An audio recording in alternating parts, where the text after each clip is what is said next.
Ready for another 10 minutes of PlayStation brilliance? You better be, because here comes Access episode 27. We've got a boiling cauldron of scares in our PlayStation briefing. There's incredible Assassin's Creed 3 coverage from the world's first reveal in Montreal. And we rub tuxedos with the celebs at the Gaming BAFTAs. But before all that, it's time for axes and evil bag ladies in our Game of the Week Silent Hill Downpour.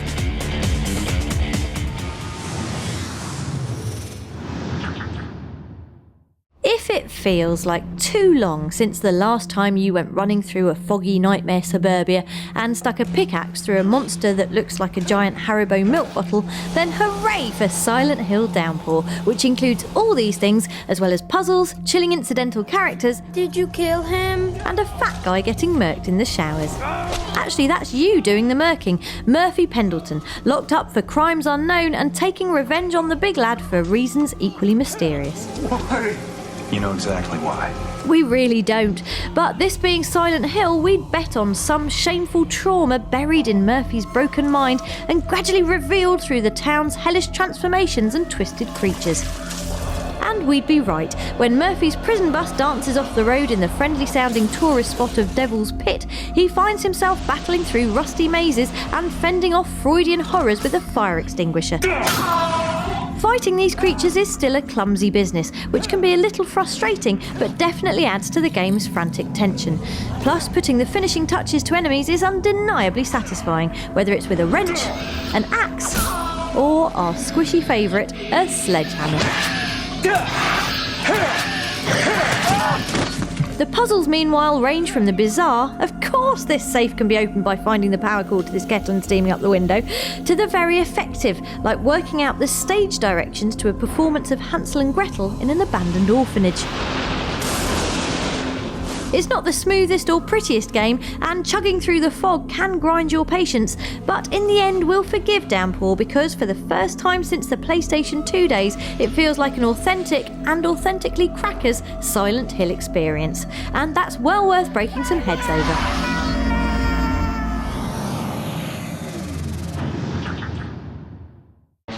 Fasten your news belts, ladies and gents, it's time for your PlayStation briefing. We start with good news, some gaming for good news in fact, as Charity Special Effects teams up with geek chic fashion gurus Insert Coin to bring you this swanky new t-shirt. 100% of proceeds go direct to the special effects coffers, helping handicapped gamers like Charlotte Knott play their favourite titles.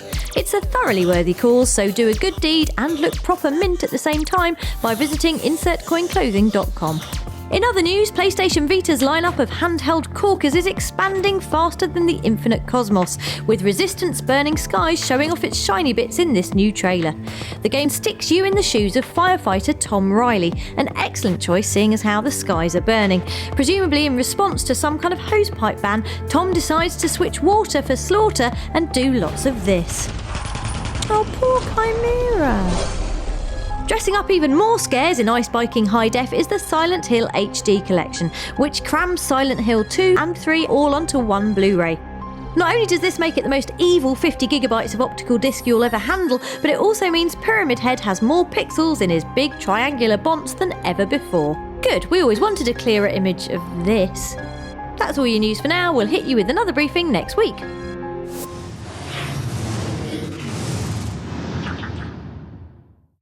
Get your virtual hats on, folks. It's time for your weekly roundup from On The Store.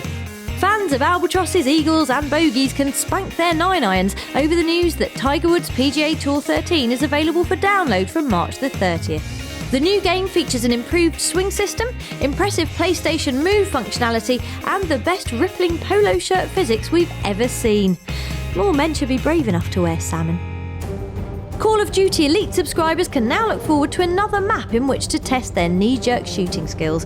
Overwatch plonks you on top of a New York penthouse and then does what Call of Duty does best, makes everything loud and orange. Lastly, for PlayStation Vita owners who are yet to take the plunge with Blood-Heavy Ninja Fest Shinobido 2, you can now download a handheld demo for the sweet price of absolutely nothing. The game features plenty of shadow skulking and sticking pointy things in Bad Men, and we're sure you'll agree the full title is well worth a poke. If not, well, poke you.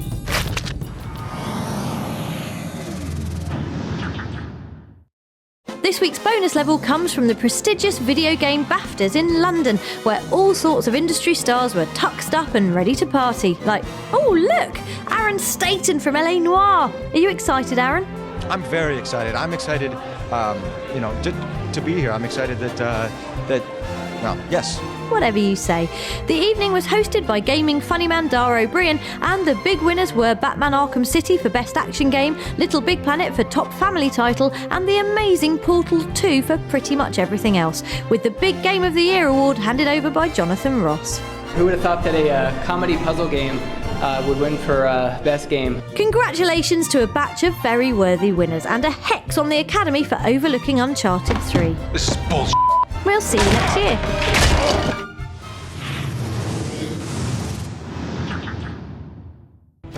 Set your excitement gauge to popping an eye out for this week's Access All areas, because we've snuck our way into Ubisoft's Montreal HQ for a world-first look at Assassin's Creed 3.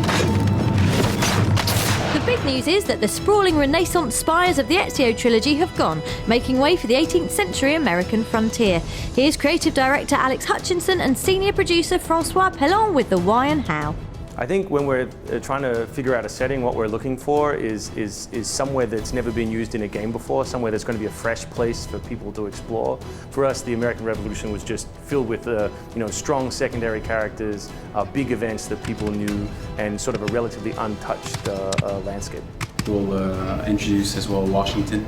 This is going to be our key historical figure for a C3 game. With a new setting and time period comes a new hero. Enter the half-British, half-Native American, predictably all badass Connor, an ancestor of Assassin's main man Desmond and wielder of the coolest Tomahawk we've ever seen. And our new assassin is half Native American, half European, and his Western name is Connor. It's 35 years of a character's life, right through his birth, up through why he joins the Assassins, what happens to his people, why he decides to fight briefly, in the American Revolution, his ongoing war with the Templars, and eventually sort of what happens to him. The Tomahawk is going to be a big part of his combat gear. All of his new combat moves are dual wield, so it's a tomahawk and a knife, and if he's going to fight eventually, occasionally if he wants to, with a sword. We haven't been this excited for a game since, well, probably Mass Effect 3 a few weeks ago. Still, Assassin's Creed 3 is looking every inch a Game of the Year contender and will be bounding its way onto PS3 on October the 31st. Expect a rich historical adventure and a record low candy return for trick-or-treaters countrywide.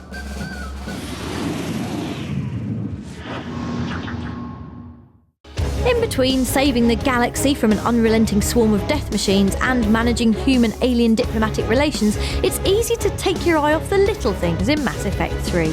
Specifically the little furry things, like the space hamster Commander Shepard bought on the Citadel in Mass Effect 2. Fear not though, space travellers, head down to the lower deck of the engineering level and you can be reunited with your short-lived buddy forever. Or at least until he dies in a few weeks. For more videos or for info on upcoming Access events, head on over to our Facebook page at facebook.com/PlayStation Access. See you next week.